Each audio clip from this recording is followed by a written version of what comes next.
Alhamdulillah Pak. Sehat Syukurlah. Pak. Sehat Pak. Mohon maaf saya masih harus pakai masker ya, karena ada keluarga yang ada ipar positif ya, sekeluarga, jadi anaknya karena sering berkunjung begitu, sehingga kami harus ini juga. Baik, saya kira kita mulai saja ya sambil menunggu yang lain. Assalamualaikum warahmatullahi wabarakatuh. Waalaikumsalam warahmatullahi wabarakatuh. Selamat siang dan salam sejahtera bagi kita semua. Mohon maaf kalau suara saya tidak terdengar ya, karena ya ini di kiri kanan masih ada keluarga ya yang sama-sama pakai masker juga. Jadi ya beginilah. Agak susah ya, mau ini kan kita udah apa sih namanya, udah menjaga dengan sangat ini, tapi ada keluarga lain yang di kantornya kena misalnya, udah susah juga. Baik, pada hari ini kita akan membahas tentang kebutuhan air ya. Saya ditugaskan Pak Eko untuk 3 kali mengajar di kelas ini begitu ya. Ya, hanya sedikit pertemuan kita gitu ya. 2 kali yang kebutuhan air, yang satu lagi terkait apa ya, saya lupa lagi, nanti itu pada minggu ke-7 ya. Sebelum UTS barangkali begitu. Memang sebagian besar Pak Eko yang mengajar ya di kelas menara ini tentang air. Mohon maaf. Nah, jadi kebutuhan air itu saudara sekalian, intinya sebetulnya kebutuhan konsumtif ya. Anda tahu kebutuhan konsumtif adalah kebutuhan air untuk evapotranspirasi ya. Jadi sebetulnya konsepnya itu saja. Dulu ketika saya kuliah ya, di agronomi juga tahun 70 berapa ya, 78. Ya, mungkin orang tua Anda ya, kira-kira seumuran saya. Itu kita sudah tahu kalau kebutuhan padi misalnya, kebutuhan konsumtif padi itu setiap hari itu adalah 7 mili ya, 7 milimeter. Ya, berdasarkan tinggi kan. Kebutuhan palawija itu kedelai misalnya itu sekitar 3 milimeter misalnya. Lalu palawija lain misalkan kira-kira tidak jauh-jauh beda begitu ya ininya. Ini kalau padi yang paling boros ya karena digenangi ya saudara sekalian. Baik, kita akan melihat apa namanya pembahasan kita. Saya akan mohon izin share screen, lalu karena jaringan kurang bagus saya mohon izin video saya off-kan gitu ya. Saya mohon izin dulu karena daripada di tengah jalan nanti hilang begitu.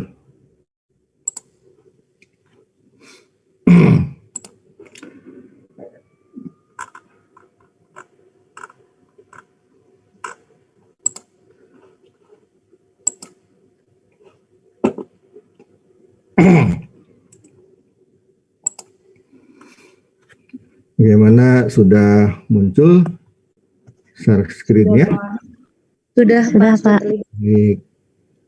Nah, ini saudara sekalian yang akan kita bahas ya. Jadi ada 2 kali kuliah.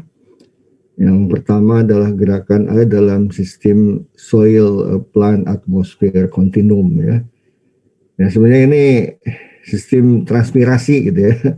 Namanya aja soil plant atmosphere continuum. Jadi memang nanti kita akan melihat bagaimana pergerakan air dari tanah ya ke akar, kemudian ke batang, ke daun ya, dan diuapkan ke atmosfer begitu ya.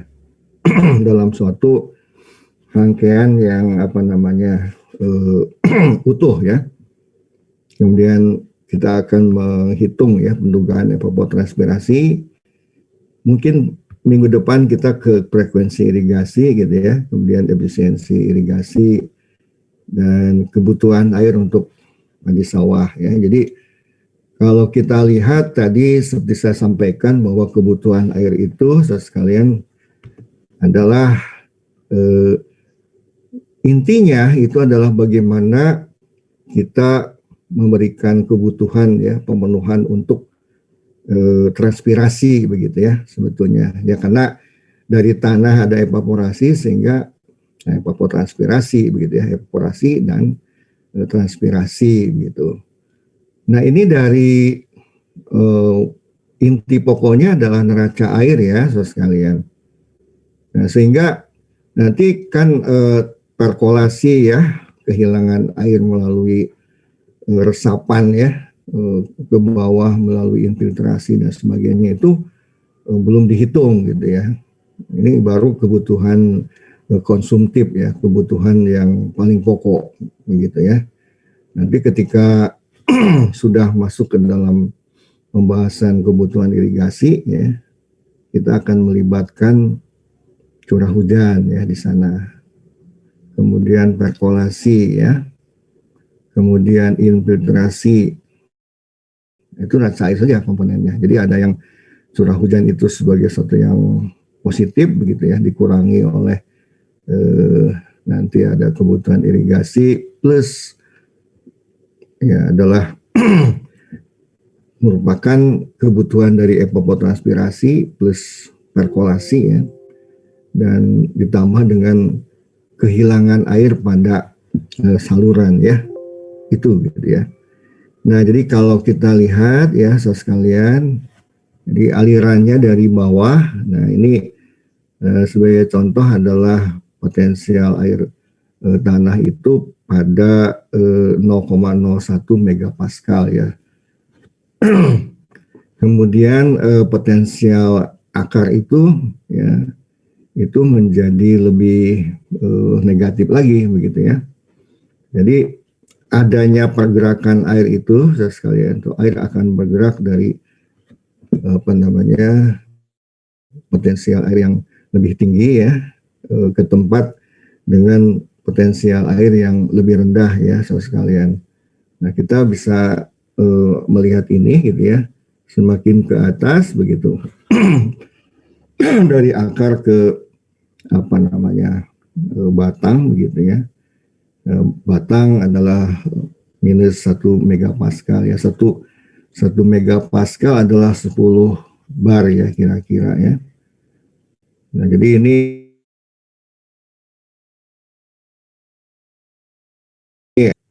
adalah minus 1 bar ya, dan ini adalah bisa Anda berikan minus 0,1 bar ya.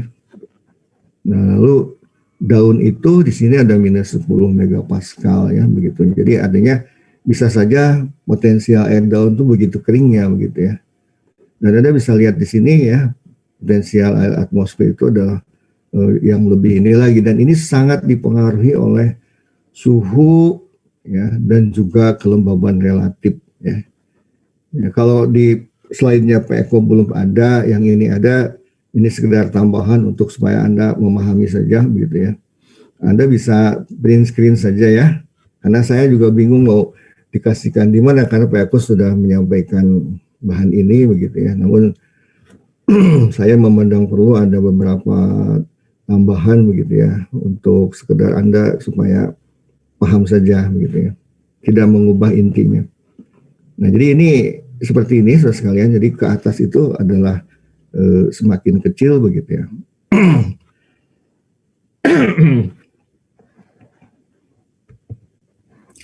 Nah jadi bisa digambarkan begitu ya, model gerakan air dalam sistem SPAC itu adalah seperti arus listrik ya di sini. Nah, jadi kalau kita lihat ada beberapa tahanan ya di sini, dan tahanan yang terbesar adalah pada stomata ya. Nah, kalau stomatanya tutup gitu ya, berapapun gradiennya, ini kan namanya tadi ya yang saya sampaikan, ini adalah gradien potensial air ya. Nah, ada selisih gradien yang sebetulnya sangat besar ini. Ya, Anda bisa lihat atmosfer ini besar sekali gitu ya. Tapi kalau nanti kelembaban misalnya, kelembaban relatifnya mendekati 100% gitu ya. Nah ini mendekati nol sekalian potensial airnya. Jadi apa? Terhentilah gitu ya pergerakan air dari bawah ke atas ini. Dan di situ stomata akan tutup gitu ya.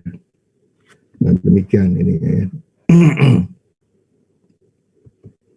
Jadi Anda bisa lihat di sini ya, dari tanah, kemudian permukaan tanah, ya, di akar, ya, kemudian batang, ya, melalui silim ya. Jadi transpirasi itu alirannya karena selalu ke atas gitu ya, itu adalah melalui silim ya. Sedangkan aliran fotosintat itu ya, itu melalui phloem ya. Arahnya itu bisa ke atas, bisa ke bawah ya. Sedangkan silim itu pergerakannya selalu bergeraknya ke atas ya. Jadi itu mohon diingat. Ya, kemudian ke epidermis ya.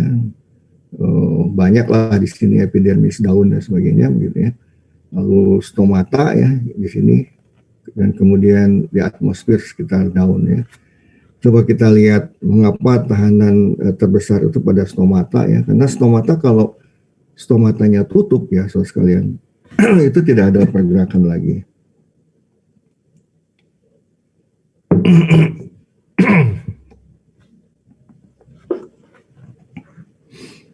Baik, kita lanjutkan. Mohon maaf tadi saya minum dulu ya. Tadi saya ngajar pasca hampir 3 jam ya, jadi suara saya habis ya. Saya punya persoalan ini di suara ya, pita suara dan sebagainya. Nah, coba kalau Anda lihat di sini ya, ini potensial air udara begitu ya. Anda bisa lihat ketika RH-nya 100%. Nah, sekarang musim hujan ya, sekalian. Jadi kalau musim hujan itu RH kita 90%-an begitu ya. Pada jam 10 malam itu RH bisa 100%. Artinya potensial airnya 0 gitu ya. Lebih positif daripada potensial ya di akar, di batang dan sebagainya. Artinya tidak ada gradien potensial air lagi ya, sekalian. Nah, kalau pada musim kemarau gitu ya, relatif humidity itu kurang dari 50%, coba Anda bisa lihat ya. Ini minus 93 megapascal, jadi sekitar 930 pascal bar ya, bayangkan saja. Padahal kapasitas lapang itu kan hanya minus 0,3 bar ya. Kemudian di akar itu minus 5 bar, ya, di batang minus 10. Daun itu umumnya minus 15, minus 20 ya. Sehingga ketika atmosfernya minus 930, itu kering sekali begitu ya. Jadinya ada suatu gradien yang menarik air itu besar sekali ya ke atas. Nah, jadi seperti saya katakan, air akan bergerak dari potensial tinggi ke rendah begitu ya. Nah, ketika RH 100%, terus stomatanya tutup ya. Dan transpirasi berhenti gitu ya. Maka tahanan terbesar itu ada pada stomata ya, saudara sekalian.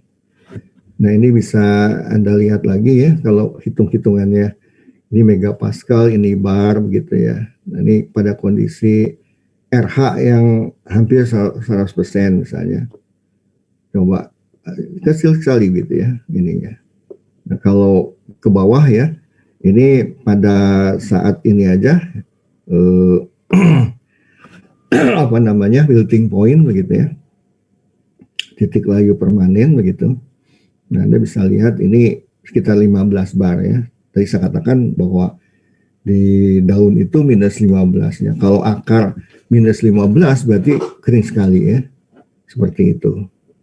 Nah, jadi bisa Anda bayangkan ya, pergerakan itu akan seperti itu ya.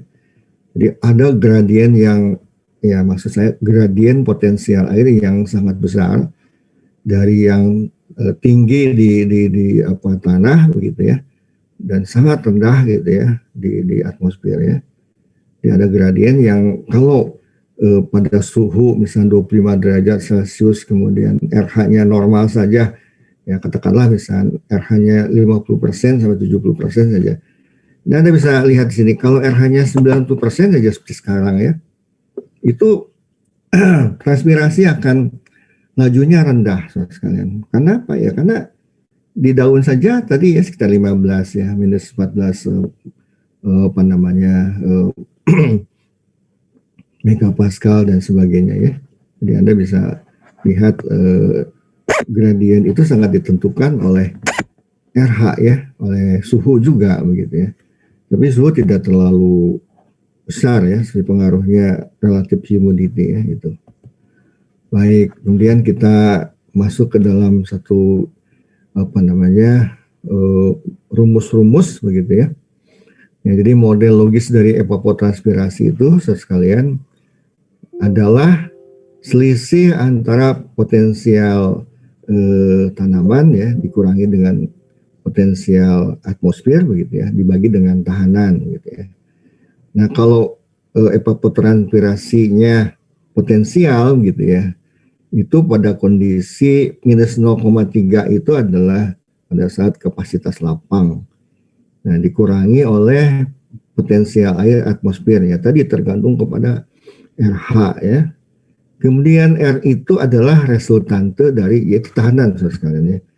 Tahanan ya resultante dari tahanan permukaan tanah ya, soil ya, R soil ya, R adalah tahanan dan tahanan tanaman begitu ya.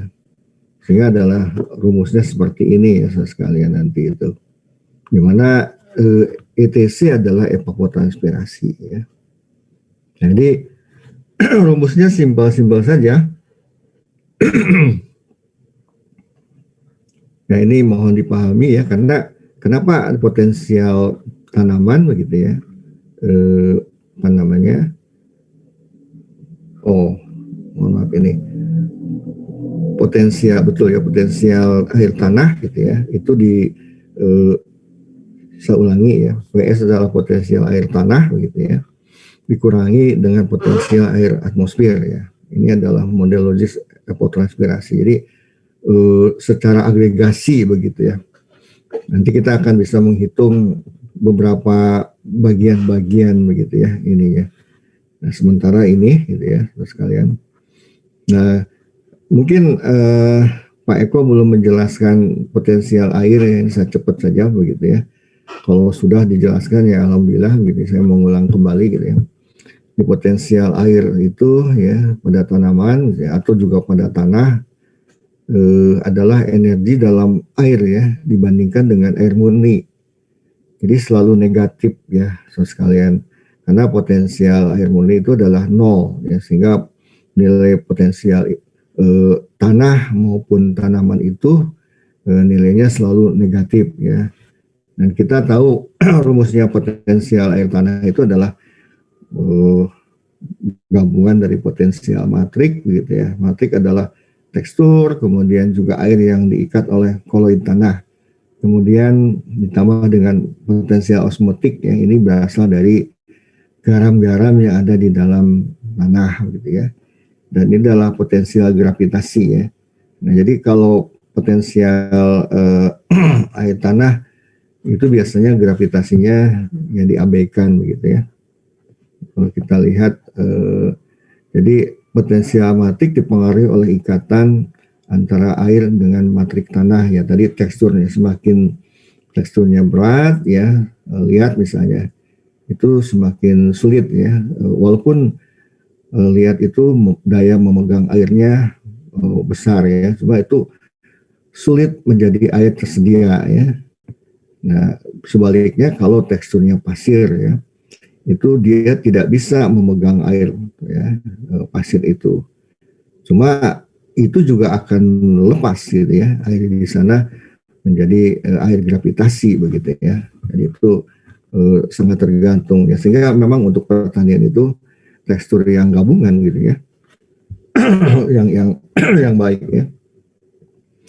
Kemudian potensial osmotik dipengaruhi oleh konsentrasi larutan dalam air tanah gitu ya. Semakin tinggi konsentrasi larutan, maka potensial osmotik itu semakin rendah begitu ya. Nah, contohnya misalnya begini, tanah mengandung garam tinggi begitu ya. Nah, itu bisa menyebabkan selain keracunan garam ya Na ya, itu menyebabkan juga cekaman air sekalian. Mengapa? Ya cekaman osmotiknya itu ya. Jadi kan potensial airnya itu akan menjadi semakin negatif begitu ya. Anda tadi bayangkan di dalam, kan kalau kapasitas lapang itu minus 0,3 bar ya, kira-kira ya. Lalu di akar itu, saudara sekalian, itu sekitar minus 5 bar gitu ya. Saya pakai angka-angka bar saja karena itu lebih banyak ya di dalam publikasi. Cuma memang di dalam beberapa textbook juga menggunakan megapascal ada gitu ya. Nah, ketika ada konsentrasi NaCl ya, NaCl ya katakanlah 100 milimolar pada tanah. Nah, biasanya kalau 100 milimolar itu sekitar minus 15 sampai minus 20 bar. Nah, Anda bayangkan nih. Nah, ini kalau kuliah online tuh ya tidak bisa coret-coret di papan tulis ya, agak susah. Nah, jadi ini bayangkan akar itu saudara sekalian ya berada pada kondisi minus 15 bar gitu ya. Karena tanahnya mengandung garam banyak gitu ya. Lalu akar itu kan minus 5 ya. Sedangkan garam itu minus 15 gitu ya. Apa yang terjadi? Kan air akan bergerak dari tempat ya dengan potensial yang tinggi ke rendah gitu ya. Jadi artinya dari akar ya sekalian. Jadi protoplas akar itu akan keluar ya ke eksternal ya. Jadi artinya terjadi plasmolisis. Ya, itu sama dengan cekaman kekeringan gitu ya ininya. Ya itu sekalian ya. Baik, saya lanjutkan gitu ya. Potensial Z ini gravitasi itu dipengaruhi oleh tinggi tempatnya. Semakin tinggi tempatnya maka potensial gravitasi akan semakin tinggi ya. Untuk tanaman semak ini diabaikan gitu ya. Nah jadi ini potensial atmosfer begitu ya. Yang rumusnya adalah seperti ini begitu ya. Saya kira kita tidak usah menghitungnya begitu ya. Sehingga tadi itu gitu ya. Sangat tergantung kepada kelembaban relatif ya. Jadi kalau 100% nol gitu ya.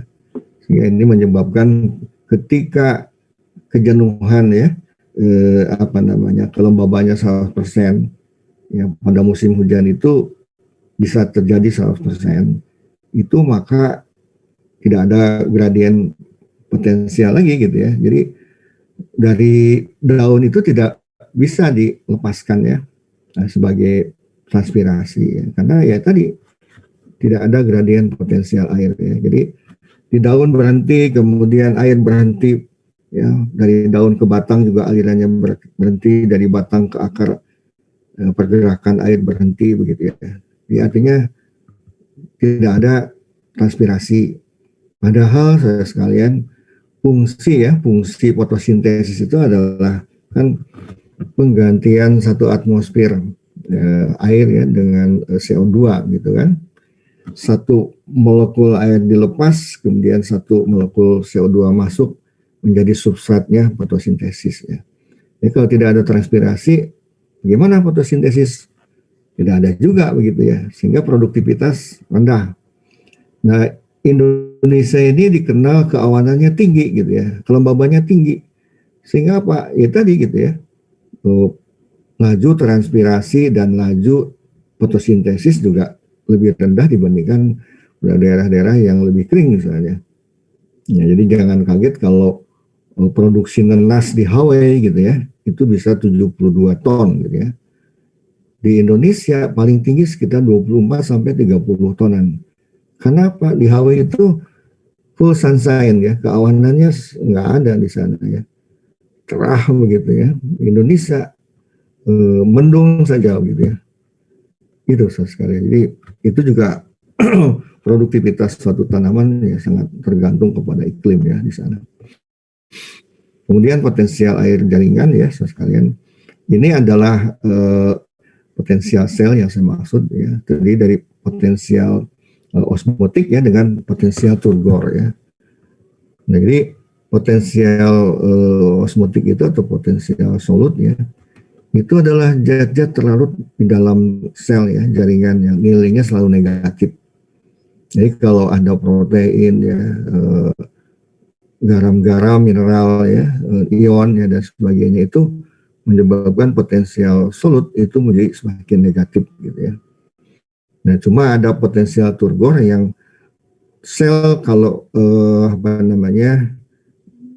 supaya terjadi metabolisme yang katakanlah berjalan baik begitu ya. Nah, turgornya itu harus penuh sekali. Nah, kalau selnya kempes ya itu turgornya turun ya begitu. Jadi istilah turgiditas sel ya, turgiditas jaringan itu nilainya selalu positif, dan tanaman itu harus mempertahankan turgiditasnya secara penuh begitu ya. Nah, misalnya ini potensial sel ya. Nah, di sini akar ya, akar tuh tadi saya katakan -5 misalnya, ini -5. Turgornya positif 5 gitu ya. Jadi potensial solutnya apa? -10 begitu ya.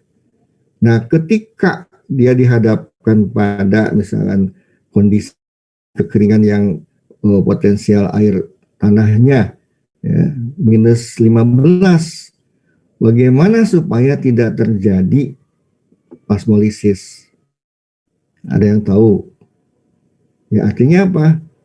Tanaman supaya air masih bisa bergerak gitu ya, dari tanah ke tanaman ya, ini harus menurunkan potensial pada dirinya sendiri gitu ya. Pada akar itu menjadi taruhlah lebih minus ya, menjadi -17 misalnya.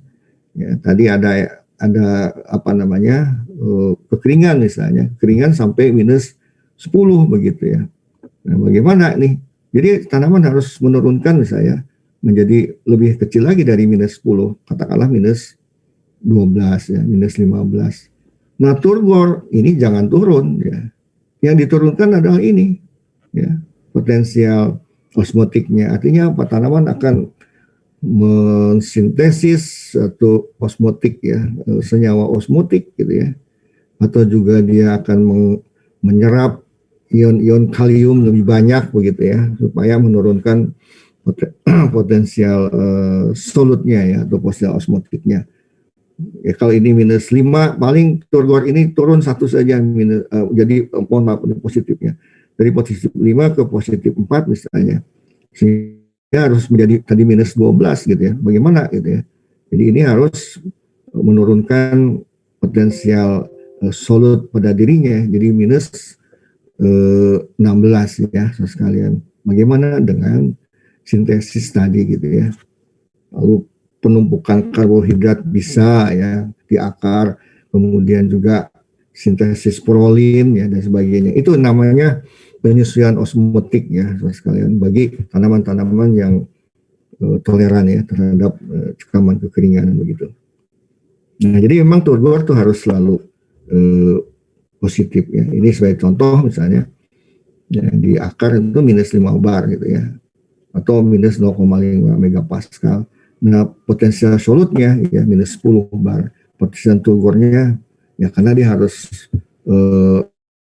istilahnya tidak kempes begitu ya, harus tegang gitu ya. Nah, sehingga diharapkan ini yang berubah adalah potensial solutnya. Ini secara fisiologi begitu ya, tanaman akan melakukan penyesuaian osmotik ya sekalian. Baik, kita lanjut ke kebutuhan air tanaman begitu ya.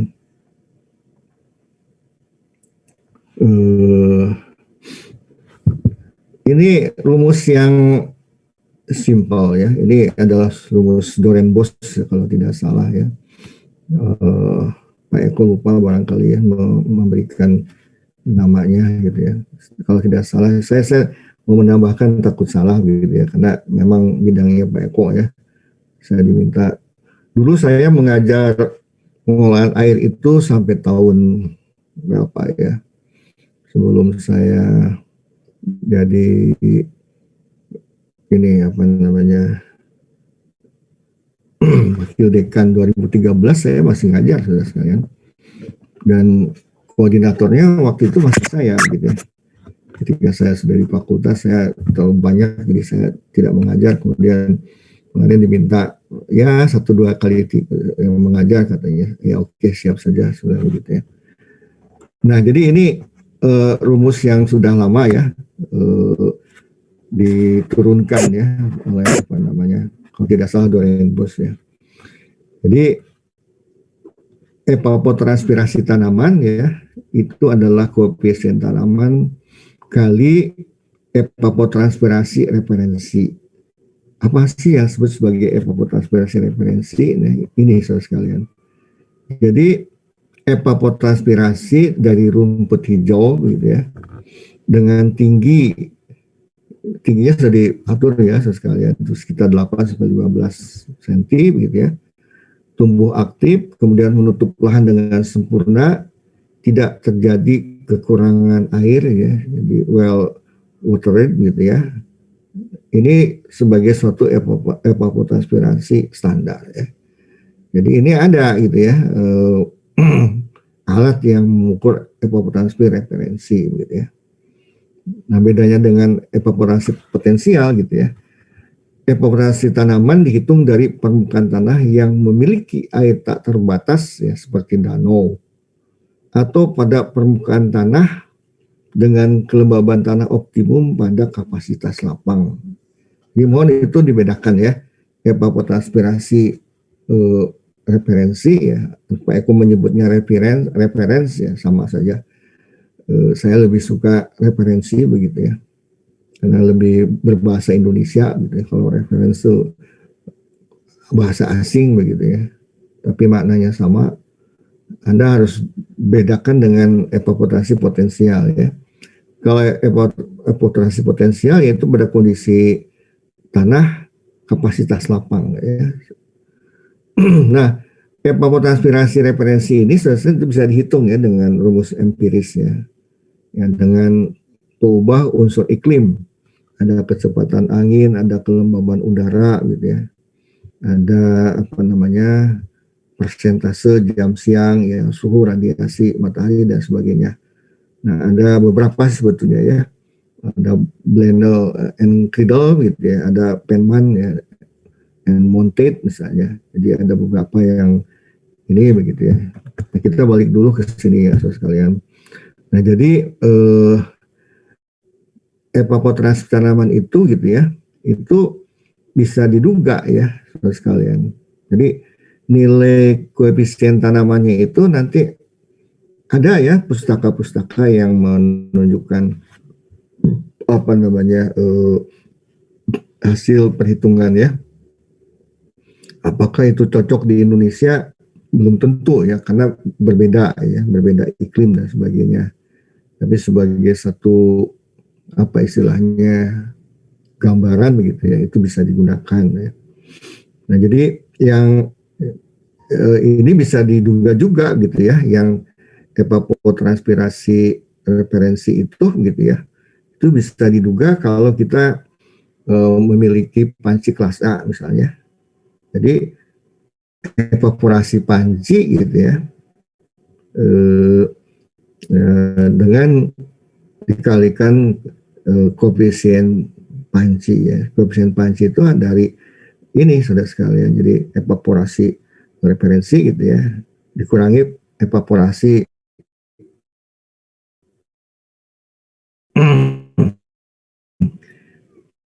potensial gitu ya, itu oleh evaporasi panci ya, seperti itu. Jadi Pak Eko beberapa risetnya gitu ya menggunakan pendekatan ini begitu ya. Jadi menggunakan panci gitu ya untuk menghitung koefisien tanaman ya. Dan koefisien tanaman itu saudara sekalian itu sangat ditentukan oleh fase ya, oleh fase ya, tentunya pada fase vegetatif aktif maksimum gitu ya, itu koefisien tanamannya lebih besar begitu ya dibandingkan dengan mendekati panen misalnya, seperti itu. Nah jadi Anda harus ingat begitu ya, apa yang disebut sebagai evapotranspirasi referensi begitu ya. dengan evapotranspirasi potensial ya.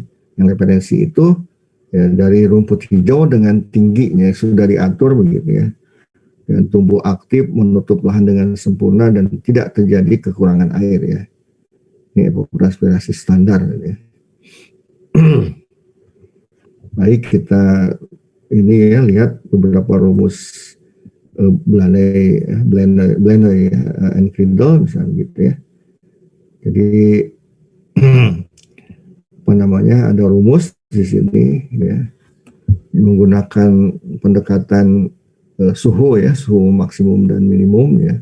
Jadi T adalah rata-rata temperatur harian ya dalam derajat Celcius, kemudian P-nya rata-rata persentase harian ya dari jam siang dan tahunan begitu ya ini ya. Jadi kalau kita lihat di sini ETO begitu ya, adalah evapotranspirasi potensial gitu ya, kali 0,46 suhu ya, rata-rata temperatur harian plus 8 ya, nanti P-nya bisa diperoleh begitu ya. Dan ini adalah kebutuhan air tanaman begitu ya, evapotranspirasi sebetulnya crop ya, adalah ETO kali KC ya, seperti itu. Jadi memang Cradle gitu ya, Dorenbos ya, menggunakan beberapa rumus yang sama ya sekalian. Nah lalu yang Penman sama Montate itu banyak sekali begitu ya, menggunakan ada suhu gitu ya, radiasi matahari ya, kemudian kecepatan angin ya, tekanan uap air jenuh ya, tekanan uap air aktual dan sebagainya ya. Jadi ini harus memiliki stasiun primat yang lengkap ya untuk menduga tadi ya evapotranspirasi referensi gitu ya. Ini sekalian nilai koefisien tanaman ya, dan lamanya tiap tahap pertumbuhan berbagai tanaman. Mungkin saya nggak tahu di slide-nya Pak Eko apa ada gitu, saya memperoleh ini begitu ya. Jadi ini saya kira ini juga begitu ya. Saat kedelai ya umur 135 hari. Nah, pertumbuhan awalnya pada 20 hari pertama, nah, koefisien tanamannya 0,35 gitu ya. Anda lihat pertumbuhan lanjutannya ini sudah vegetatif aktif menjadi 0,75 begitu ya. Terus pada pembungaan itu lebih tinggi begitu ya. Nah, saat pemasakan ya sekitar 25 hari begitu ya. Jadi turun lagi ya ke 0,60. Tapi kalau Anda lihat di situ, jadi pada saat pembungaan itu memang sangat diperlukan air ya, kekurangan air sangat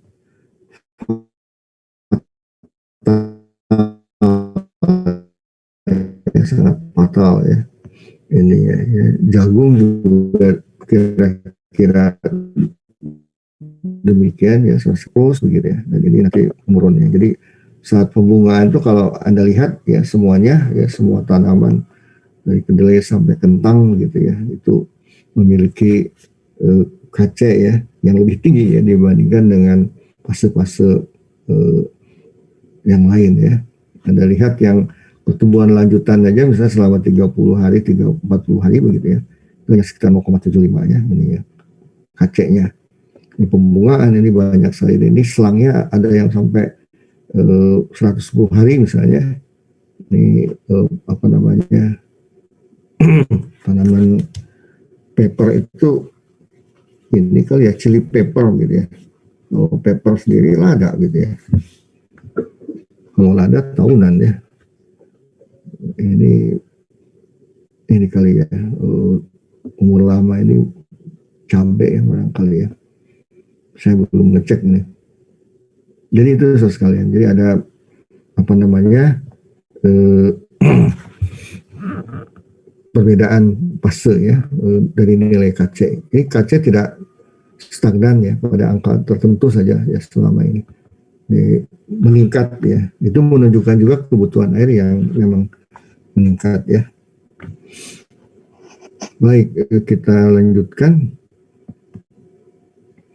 Nah, faktor-faktor yang mempengaruhi koefisien tanaman begitu ya, tipe tanaman, kemudian iklim ya, kemudian evaporasi tanah dan fase tumbuh tanaman ya.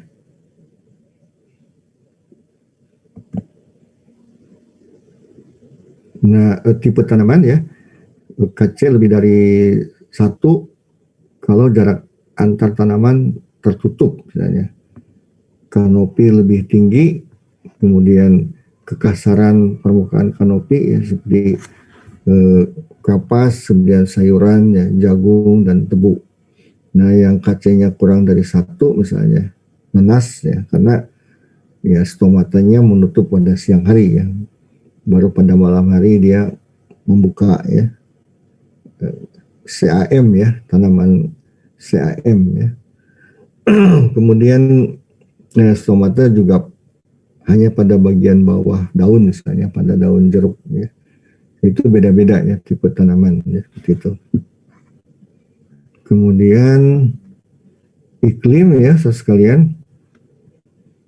Ya, jadi kondisi iklim standar gitu ya.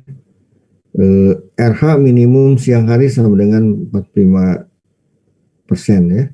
Kecepatan angin 2 meter per detik misalnya. Nah, itu KC meningkat jika kecepatan angin meningkat ya, dan RH menurun. Ya, kalau RH-nya misalkan menjadi 20, itu akan KC-nya naik ya. Nah, kalau RH-nya mau di 100% gitu ya, KC-nya turun gitu ya. Kemudian evaporasi permukaan tanah. Ya, pada tanaman yang menutup sempurna, transpirasi lebih dominan dibandingkan dengan evaporasi ya, seperti itu. Jadi nilai KC-nya tentunya akan lebih banyak gitu ya, lebih besar ya. Kemudian fase tumbuh ya, tadi tabel itu sudah menunjukkan juga ya. Selama pertumbuhan terjadi perubahan penutupan tanah gitu ya, tinggi tanaman dan luas daun. Jadi pada initial state, kemudian crop development state, ini yang gambar disampaikan Pak Eko gitu ya. Kemudian mid season state gitu ya, dan late season state gitu ya, seperti itu. Jadi ini sekalian, ini gambarnya Pak Eko ngambil dari buku mana gitu ya. Jadi saya sendiri saya cari-cari, ingin mencari yang orisinal. Saya tanya Pak Eko, sudah lupa katanya. Jadi saya melihat gambarnya agak kurang jelas begitu ya. Tapi ini kalau kita lihat evaporasi tanah, kemudian ground cover gitu ya, dipengaruhi oleh ground cover, kemudian plant development gitu ya, juga oleh tadi petanaman, RH, kecepatan angin ya, dan sebagainya.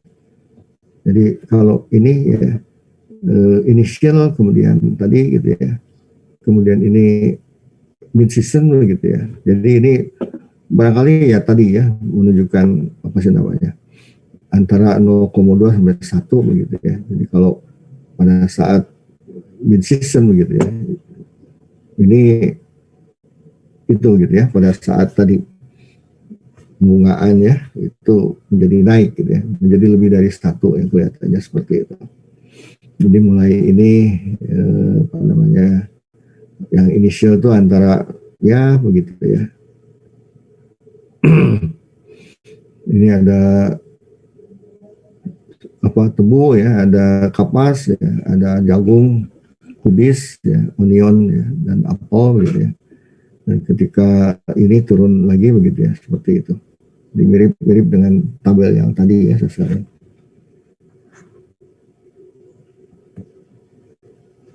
Baik. Tadi adalah kebutuhan evapotranspirasi begitu ya. Ini adalah kebutuhan air irigasi.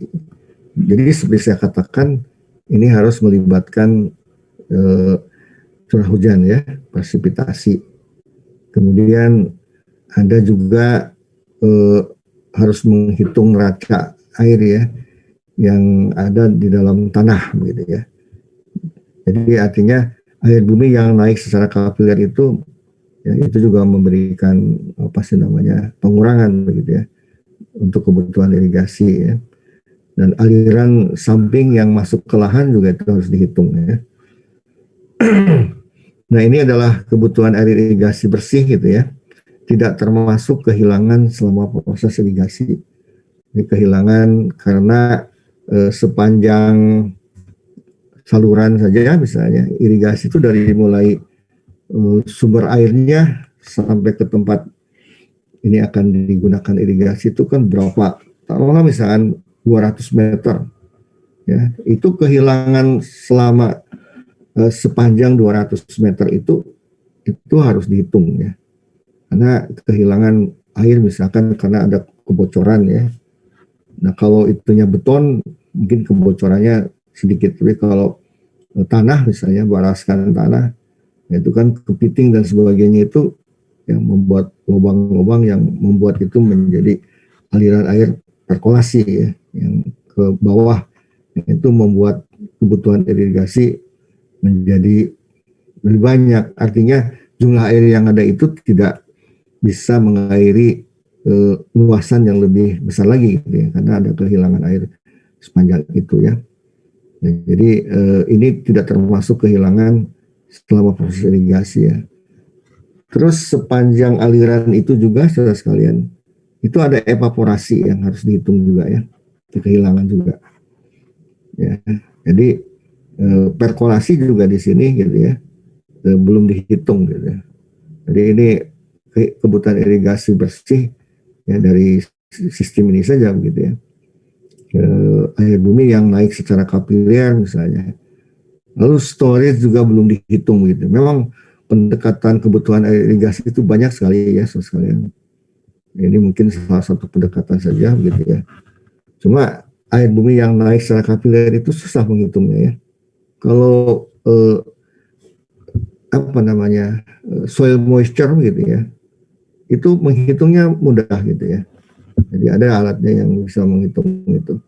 Jadi sisa air pada tanah gitu ya. Lalu perubahan soil moisture itu juga ya di dalam beberapa neraca air yang lebih lengkap tuh ada ya perhitungannya gitu ya.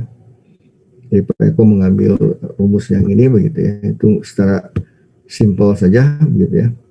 Jadi air irigasi adalah evapotranspirasi dikurangi curah hujan begitu ya. Kemudian dikurangi juga oleh air bumi ya, naik secara kapiler begitu ya, dan aliran samping yang masuk ke lahan ya. Nah itu juga menghitungnya tidak gampang ya sekalian. Jadi artinya kalau curah hujannya melebihi evapotranspirasi gitu ya, kan nggak perlu ada air irigasi kan sebetulnya ya. Jadi ini perhitungan ya ketika presipitasinya kecil ya seperti itu.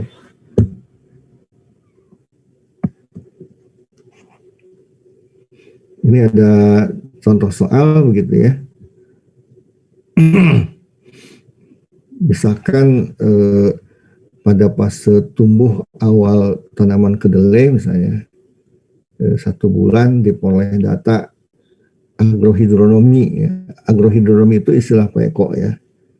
Saya gunakan saja begitu ya. Yang mungkin istilah sebetulnya ya hidronomi itu saya belum pernah mendengar gitu ya.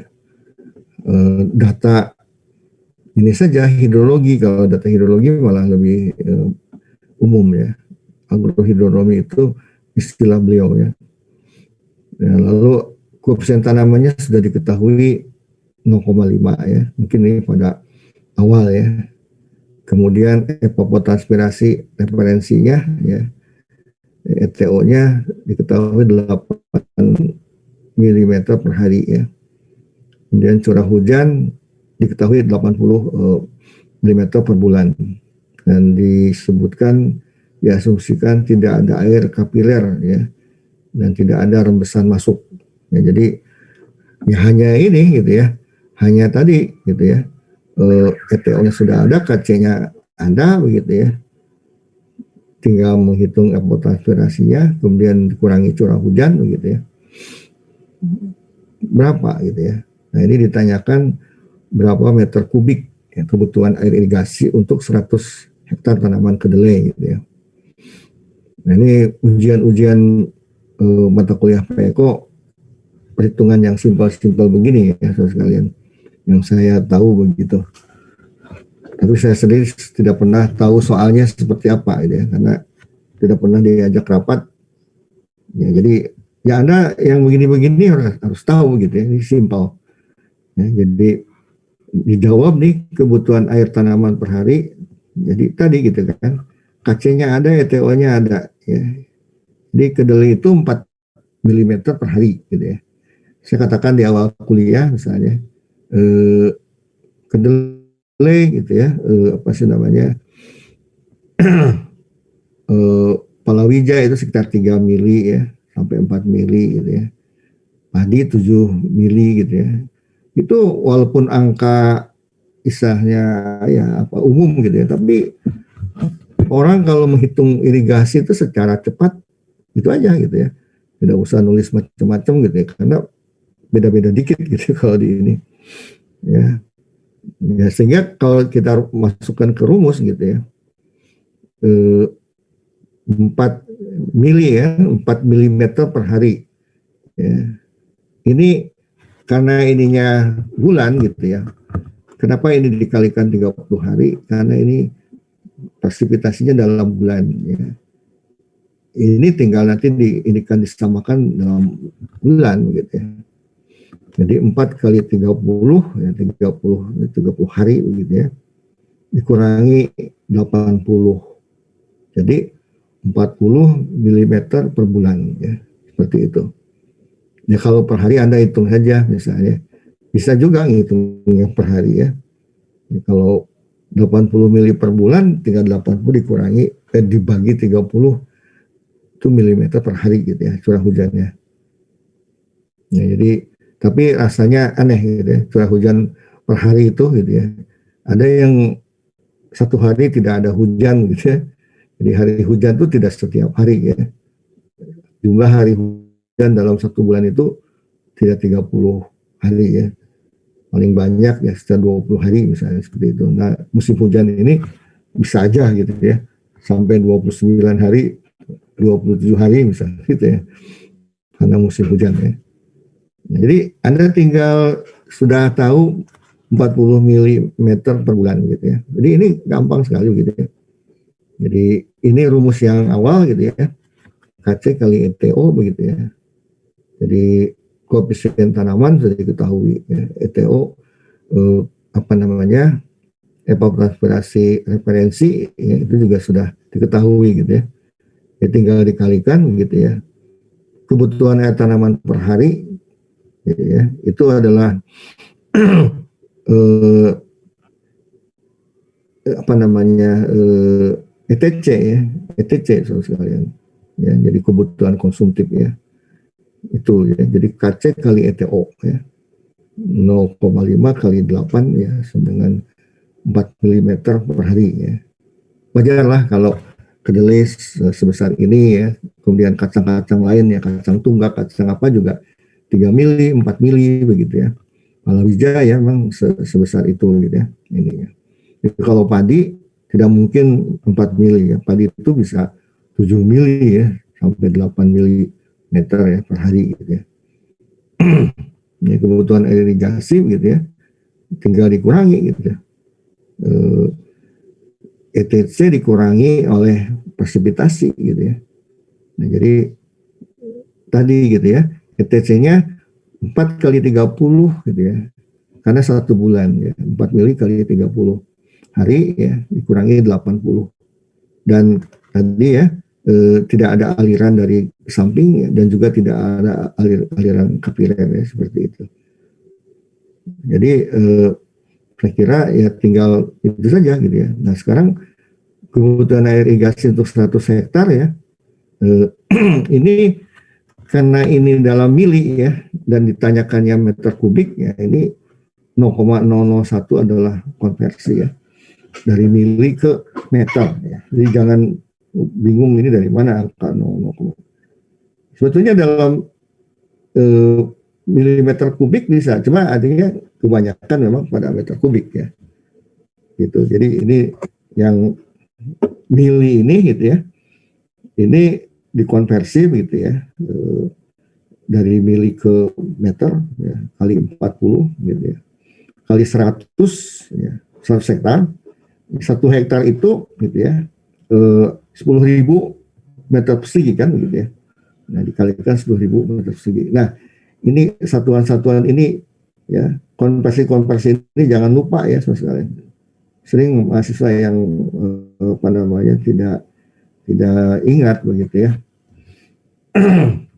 Jadi 40.000 meter kubik untuk 100 hektar ya. Kalau di ini kan gitu ya, luar biasa ya kebutuhan irigasi untuk kedelai sampai 40.000 meter kubik ya untuk 100 hektar. Dari mana airnya ya? Karena kedelai itu kan tidak pernah dikasih air irigasi ya. Ya memang apa namanya pada beberapa daerah sih di apa namanya di Indonesia ada air irigasi ya, untuk edamame misalnya. Tapi ya kebanyakan gitu ya tanaman palawija itu tidak ada air irigasi ya. Jadi kalau musim tanam itu kan ininya polanya ya padi misalnya, ada padi palawija yaitu pada kondisi air irigasi yang teknis yang kira-kira cukup bagus ya. Tapi kalau air irigasi teknisnya udah di golongan kan ada golongan A, golongan B gitu ya, semakin jauh dari sumber irigasi itu golongan sisa ya, misalkan golongan D gitu ya, itu air irigasinya hampir nggak nyampe gitu ya. Mungkin hanya bisa menanam tanaman palawija yang tidak ada irigasi begitu ya. Jadi angka 40.000 meter kubik per ini tuh angka yang besar ya menurut saya gitu ya ininya.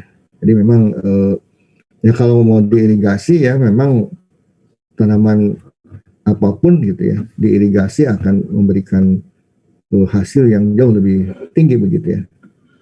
Jadi memang sangat beda gitu ya adanya air irigasi dengan ini. Cuma memang tanaman palawija diirigasi itu suatu kemewahan ya menurut saya gitu ya pada saat-saat ini gitu. Nah,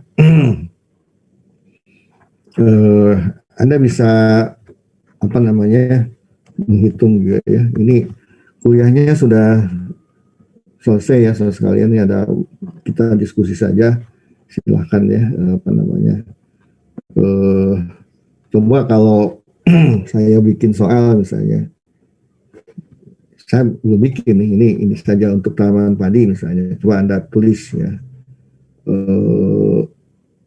KC-nya ya ini sudah mendekati pembungaan misalnya 1,1 misalnya. Kemudian referensi ETO-nya sama misalnya 8 mm per hari untuk padi ini ya. Terus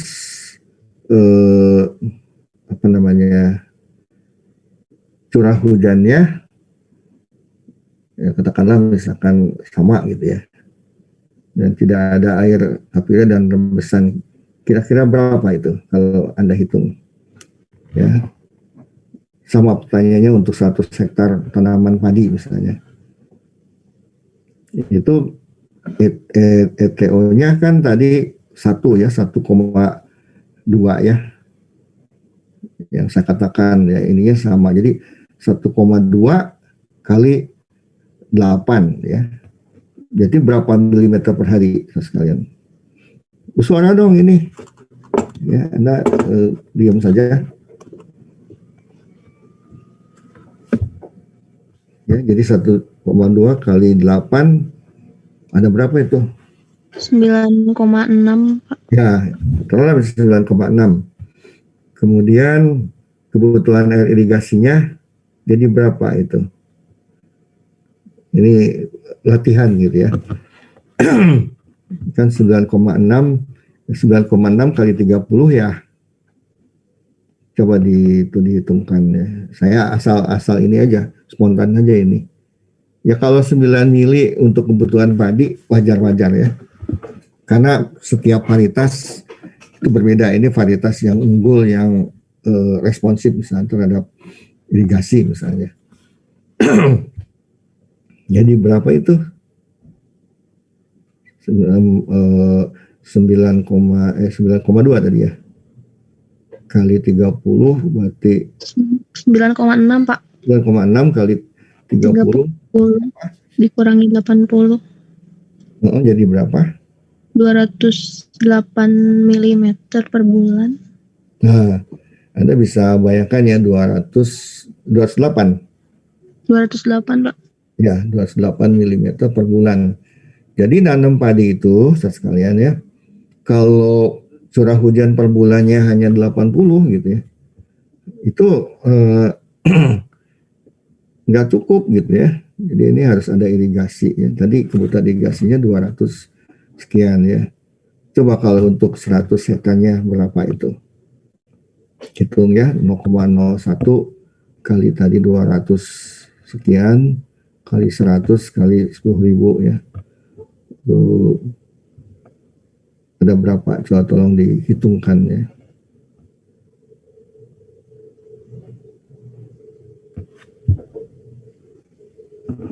Yang lain hitung juga ya.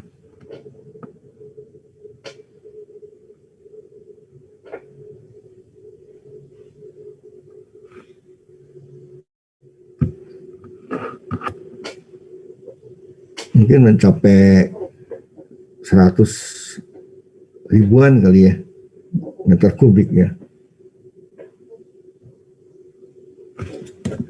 Berapa Mbak?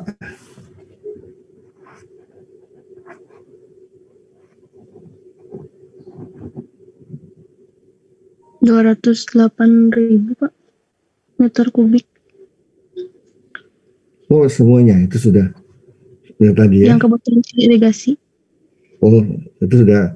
Tadi yang per bulannya tadi berapa? 208 mm per bulan. Terus kebutuhan air irigasinya 100 hektarnya jadi berapa? 208.000 meter. Oh, 108.000 ya. Meter kubik. Jadi seperti itulah memang kalau kebutuhan air irigasi yang ini ya memang kalau secara ini misalnya 7 kali 30 ya 210 mm ya. Jadi bulan basah itu kan ada yang 200, ada yang 150 mili ya. Kalau bulan basahnya persis ini saja gitu ya. Tanaman padi itu ya memang pas-pasan ya seperti itu. Jadi yang curah hujannya apalagi kalau ada ya yang diindikan dengan curah hujan sistem kalau curah hujannya rendah gitu ya. Misal iklim C misalnya curah hujannya rendah ya. Kalau iklim tipe A misalnya itu mungkin bisa 2 kali musim tanam ya. Nah pemerintah tuh dulu sering memaksakan ya untuk 3 kali musim tanam ya. 300 gitu ya ininya ya intensitas tanamnya itu luar biasa ya. Itu akan menciptakan penyakit yang terus menerus ya, tidak ada siklus yang memotong itu ya. Wah udah ditentang begini juga ya Kementan kadang-kadang gitu aja. Pada daerah-daerah tertentu ya indeks tanamnya harus 300% gitu ya untuk padi. Bukan main itu ya. Ya kayak bagaimana itu. Dan sangat boros ya. Ada ini hitung-hitung angka tadi itu tidak jauh-jauh beda gitu ya. Ya kalau tadi 9,6 ya milimeter per hari itu kemungkinan ya sekalian suatu hal yang tidak jauh berbeda karena KC-nya misalnya ini pada fase ini kan pada fase tadi pembungaan ya misalnya. Pada pas pembungaan itu memerlukan air yang banyak ya untuk padi ya seperti itu. Oke, jadi Anda berlatih yang ini ya, kan nilai KC ya, kalau mau menghitung KC kan juga tinggal bolak-balik aja di sini ya. Tapi biasanya ya Pak Eko lempeng-lempeng aja begitu ya. Biasanya nggak sih soalnya sudah diketahui KC gitu ya. Kemudian ETO-nya juga diketahui. Kalau menghitung ETO dari tadi pendekatan Blenel and Friedel misalnya, wah susah ya. Karena data iklimnya tidak jelas gitu ya. Kita tidak bisa ngarang-ngarang data iklim itu. Harus ada data memang betul dari stasiun iklim ya. Bisa nanti rasa airnya jadi beda begitu ya. Nggak bisa ngarang-ngarang gitu. Itu sekalian yang untuk minggu pertama gitu ya. Anda banyak waktu nih sekalian. Saya sengaja untuk diskusi begitu ya, karena Pak Eko udah apa namanya inikan bahan ya materi ininya. Silahkan kalau mau diskusi dari ini dulu misalnya, dari proses ini begitu ya. Ada nggak yang mau bertanya ya?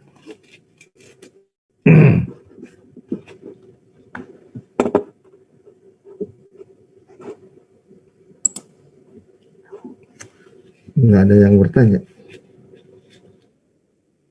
Ya, silakan.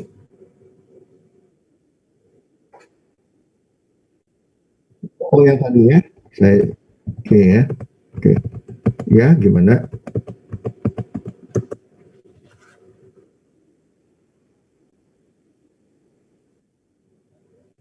Gimana? Suaranya kurang kedengaran?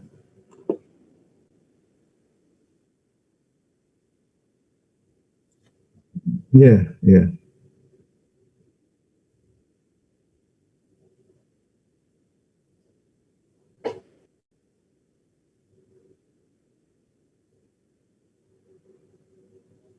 Iya, kalau per hari yang ini gitu ya. Kalau per hari ini sekalian. Jadi tinggal koefisien tanaman kali evapotranspirasi referensi saja gitu ini ya. Per hari ya. Kan tidak ada ya, kalau irigasi itu biasanya tidak per hari ya. Kalau per hari itu adalah kebutuhan tadi konsumtifnya, evapotranspirasi begitu. Kalau diketahui curah hujan per tahun misalnya, saya biasanya curah hujan itu spesifik ya. Kalau per tahun itu ya tidak bisa ini gitu ya. Nah, jadi artinya pada bulan itu misalnya berapa curah hujan pada bulan itu misalnya. Jarang soal misalnya diberikan curah hujan per tahun. Karena beda-beda pada bulan Agustus ya curah hujannya rendah ya pada curah hujan. Jadi akan lain gitu ya. Karena kebutuhan irigasi itu tidak sama ya setiap bulannya gitu. Jadi ini harus disebutkan ya per bulan ini. Jadi memang curah hujan itu tidak akan diberikan dalam per tahun ya karena tidak spesifik. Kan ini juga awal tumbuh tanaman ya. Tadi yang soal saya yang terakhir itu pada saat ini ya pembungaan misalnya masa bunting gitu. KC-nya makanya agak tinggi ya. Tadi saya ini kan 1,2 ya. Ini kan KC-nya 0,5 ya seperti itu. Kemudian referensi ETO mungkin kira-kira sama ya barangkali. Tapi sebenarnya setiap bulan beda gitu ya. Saya mencoba dengan angka yang sama ya seperti itu. Gimana? Ada pertanyaan lagi? Siapa namanya?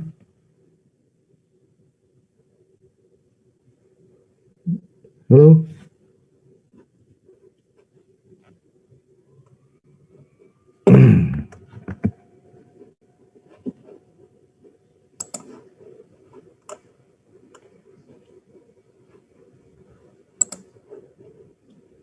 Tadi ada yang bertanya.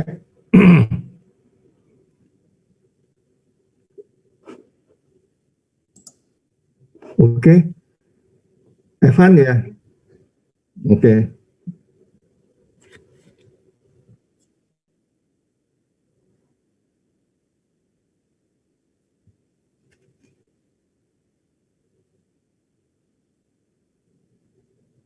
Enggak, curah hujannya di bulan Februari juga kan menggunakan curah hujan rata-rata ya, curah hujan rata-rata yang selama sekian tahun tuh bisa digunakan ya.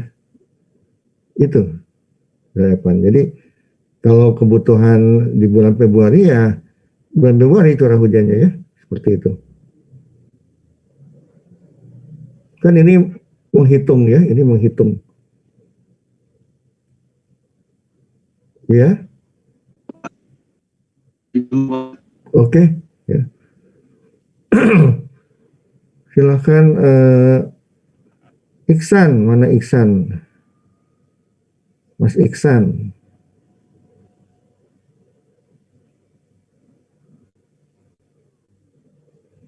Jangan-jangan ininya ada gitu ya, cuma terus nggak ikut ini gitu ya, nggak dengarkan. Ini ada videonya pada ditutup. Ya, gimana? Bang Iksan ada ini, Saudara Iksan? Ada pertanyaan? Belum ada, Pak. Sepertinya yang Evan belum selesai tadi. Gimana? Belum ada, Pak, dari saya, Pak. Oke. Yang belum selesai apa, Mas?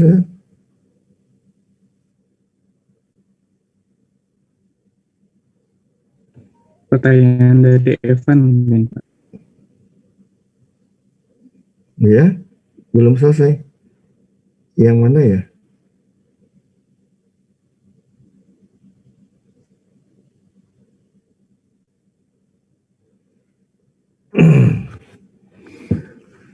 Ini videonya pada dimatikan semua.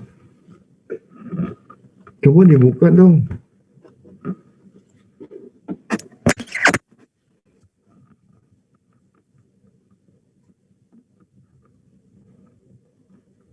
Nah,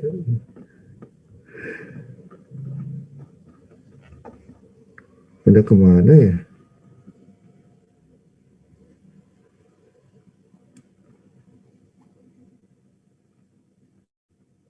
Ya silahkan yang mau bertanya ya. Ini masih saya sengaja namanya memberikan waktu 1 jam kita kuliah ya. Atau nanti kalau memang bahannya banyak ya minggu depan barangkali bisa lebih ya kuliahnya bisa lebih 1 jam ya. Sekarang ya dikasih oleh Pak Eko sampai di situ gitu ya. Saya ngikuti supaya Anda paham ya.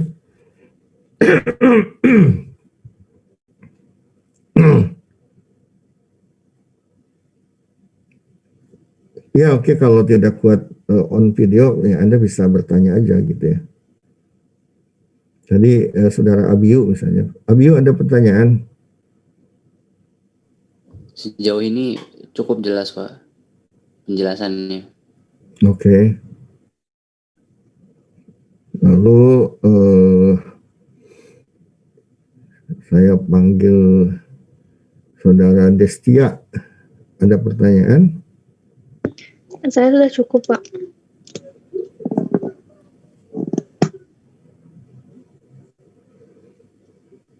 Paternus, Saudara Paternus Owen. Iya Pak, kenapa? Ada pertanyaan? Dari saya sih tidak ada Pak. Baik, kalau gitu kita lihat lagi ya. Saya share screen lagi. Ya karena Anda tidak bertanya.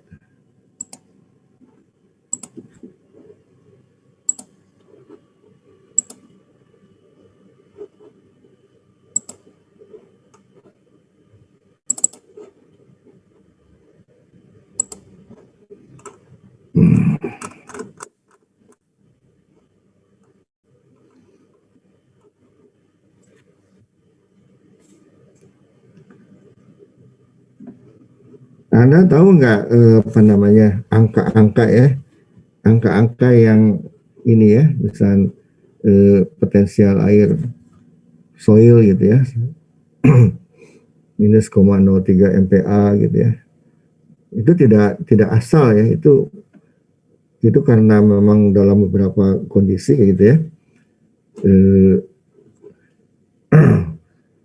itu bisa diindikan angka-angka itu begitu ya, diperoleh. Jadi kalau kita lihat di sini ya, ini berarti sekitar 18 bar ya. Ini adalah katakanlah misalnya minus 0, atau 3 ya, 3 MPa, misalnya 3 bar misalnya. Jadi ada gradien yang besar sekali begitu ya. Apalagi kalau atmosfernya misalkan ya, pada kondisi yang cerah begitu ya, tidak ada awan misalnya, dan RH-nya misalkan juga hanya 50, di gradien itu besar sekali gitu ya. Jadi laju aspirasi akan sangat besar sekali gitu ya.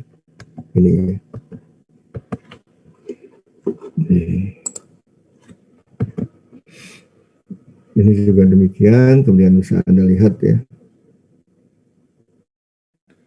Pada ini ya, wilting point ya. Jadi pada saat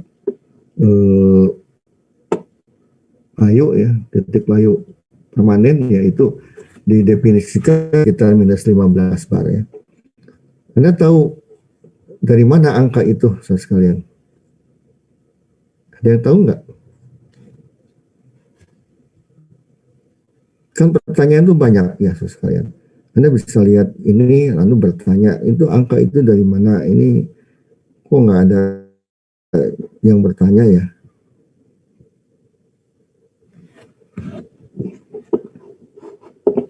Kalau mahasiswa diploma rajin bertanya loh, dibandingkan mahasiswa S1 ya. Kalau pasca udah pastilah, pasca itu malah kekurangan waktu ya. Mereka bertanya gitu ya, mereka haus akan ilmu gitu ya. Anda manfaatkan. Nah ini angka 15 ini saudara sekalian, itu dari bunga matahari ya. Jadi matahari itu, bunga matahari akan mengalami titik layu permanen pada minus 15. Ya, mengapa dipakai sebagai acuan begitu ya? Jadi itu bisa kemana-mana begitu ya. Jadi artinya angka-angka acuan yang bisa bergerak mewakili ya sebagai referensi itu adalah bunga matahari pada kondisi titik layu permanen ya. Itu sekalian gitu ya. Jadi pada saat 15 bar itu dianggap cekaman kekeringan itu sudah besar ya, bisa menyebabkan layu permanen pada bunga matahari ya. Ini bunga matahari tidak termasuk yang peka kekeringan dan juga tidak tergolong yang sangat toleran ya. Nah, jadi kalau kedelai itu sekalian ya, saya pernah riset itu sampai minus 24 bar itu masih bisa hidup ya kedelai. Tapi jagung ya, itu jagung kurang dari segitu ya, mungkin jagung sedikit aja di atas bunga matahari gitu ya, sekitar minus 16 atau minus 17 bar sudah titik layu permanen ya. Sementara jagung itu, kedelai itu lebih toleran ya. Jagung adalah C4 ya, kedelai adalah C3. Di sini tidak berarti C4 ya itu akan lebih toleran ya terhadap kekeringan. Kalau efisiensi penggunaan airnya ya gitu ya. Seperti itu. Ini kalau toleran terhadap kekeringan itu lain persoalan ya. Itu saudara sekalian ya. Ini saya kira sudah paham ya. Ini juga bisa dipahami ya. Nah tadi yang terkait dengan penyesuaian osmotik sudah paham. Halo?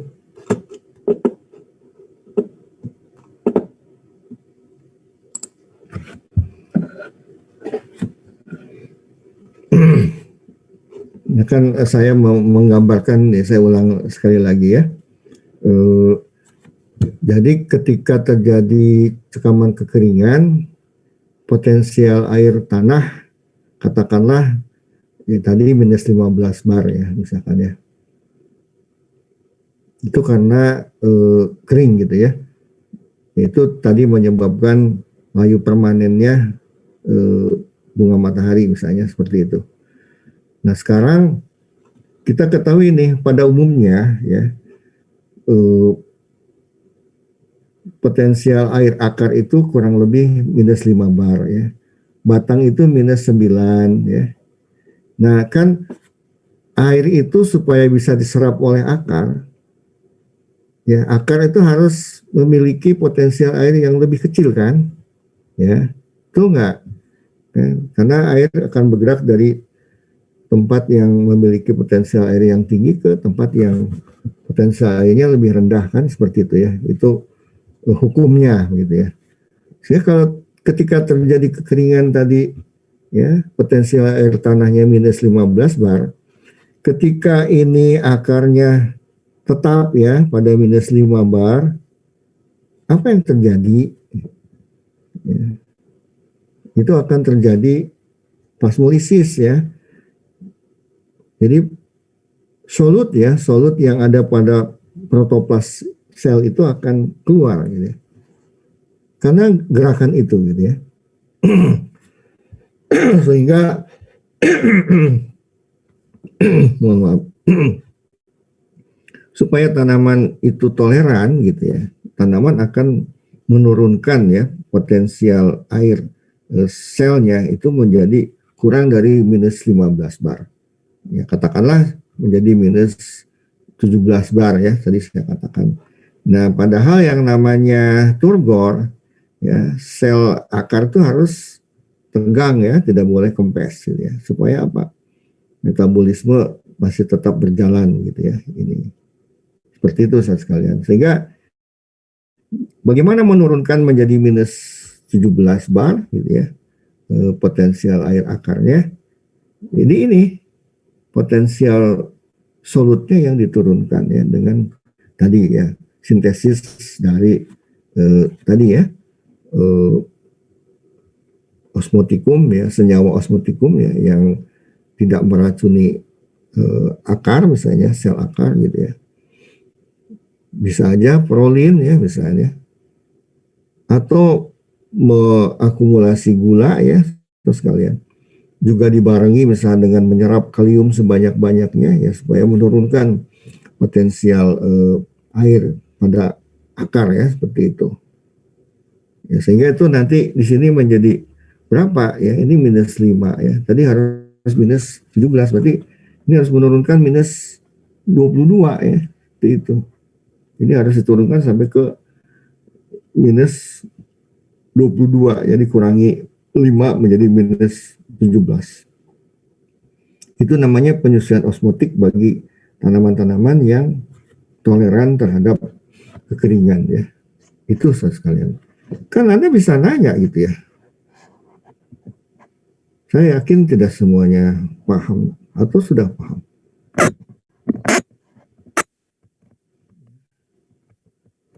Baik, ada yang nanya lagi enggak?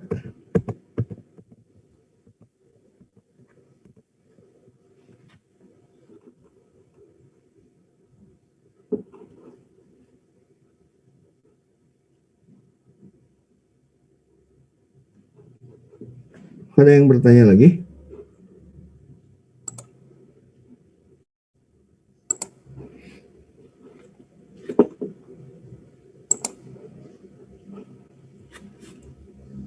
Sepertinya cukup, Pak. Ya, silakan.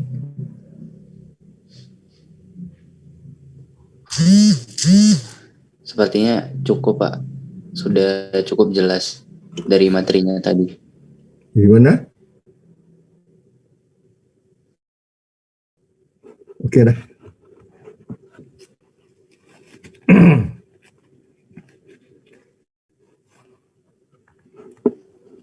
Baik, kalau sudah jelas ya tidak ada lagi yang bisa saya sampaikan gitu ya.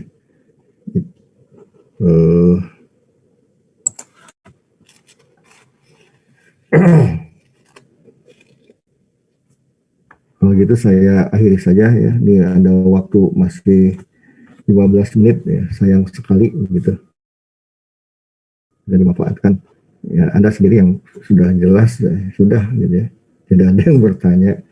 Padahal ini banyak ya, ada 50, ada 49 orang ya.